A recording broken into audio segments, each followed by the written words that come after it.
Assalamu alaikum my dear students, welcome back to our next lesson. Here talking to you is Ma'alin Mahdi. Today we'll continue with page 21.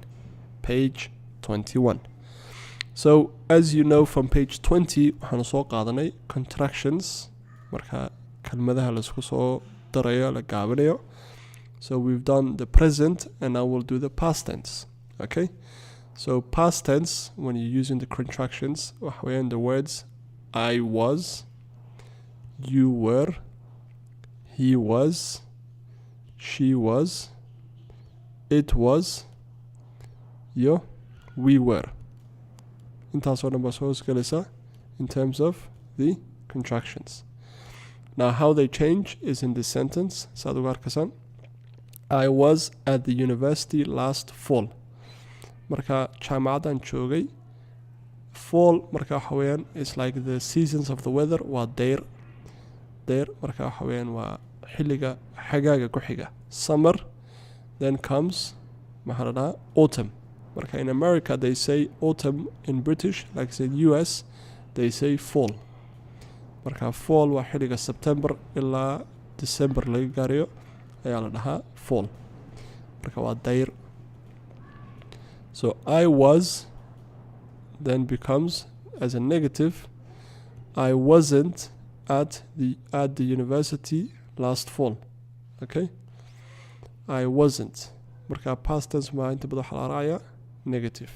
I wasn't at the university last fall. You were at the factory all day yesterday. Factory na waa soo qaadanay waa warshada.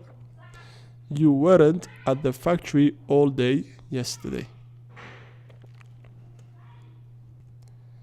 Then on this side it becomes you weren't at the factory all day yesterday. Marka waxaad joogtay warshada shalay oo dhan. Maad joogin warshada shalay oo dhan. He was in the hospital all last week. He was in the hospital all last week. Usbuucina soo dhaaf oo dhan dhakhtarka ayuu joogay. He wasn't in the hospital all last week. Dhakhtarka muu joogin usbuucina soo dhaaf oo dhan. She was living in Los Angeles last winter. She was living in Los Angeles last winter. Marka Los Angeles waa LA. Gobolka California is a city in California. Winter is a season. Marka waa jilaal. She wasn't living in Los Angeles last winter. Okay? It was among the dead leaves, right? It was among the dead leaves, right? Marka kelmadda it xagaas ay raacdayna xagan soo gasheed.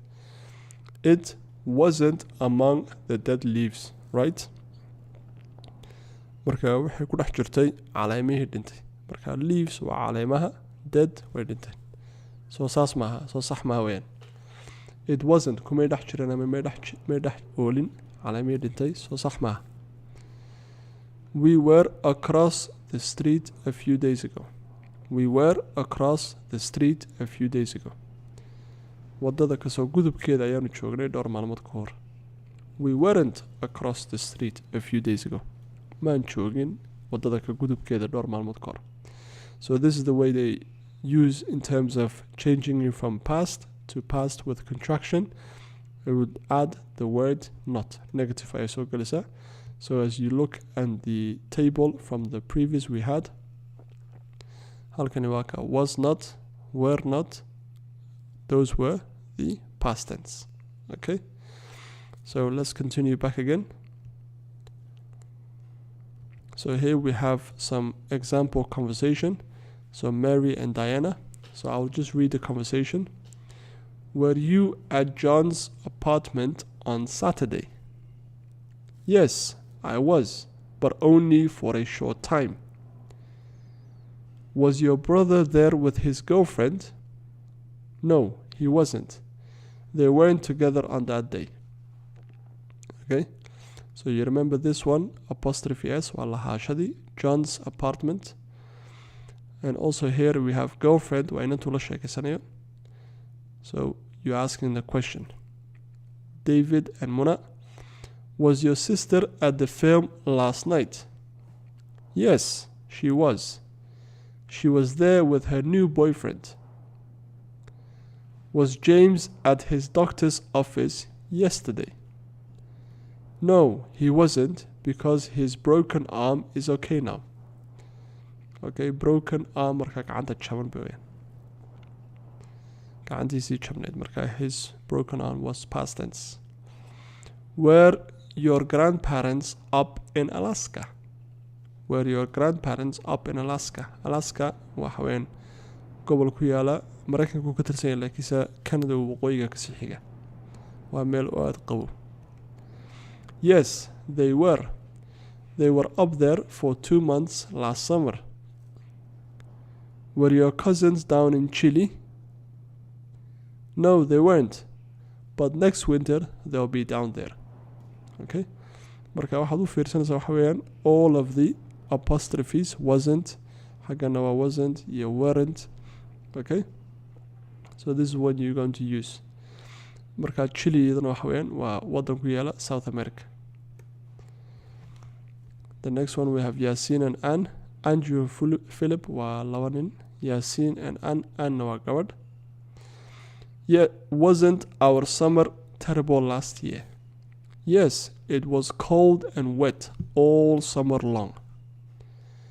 Weren't my broken glasses here yesterday? You're right. They were here then. But yesterday's not today, my sweet. Marka muraayadahaygii jabnaa xagga maanay oolin shalay. Waa saxsan tahay. They were here then. Halkan way oolin laakiinse shalay maaha maanta. My sweet maahan. Marka waa laba qof oo si fiican isku yaqaan. So this is the first part, and then the next one we have the future. Okay? So we've done the present, the past, and now we're doing the future. So the future has got the same kind of sentence. Marka, we'll do that as a separate part because otherwise the video will take too long, inshallah. Marka, I want you to read the first part for today, and we'll go through, inshallah, the future in the second lesson. Jazakumullah khairan. Assalamu alaikum.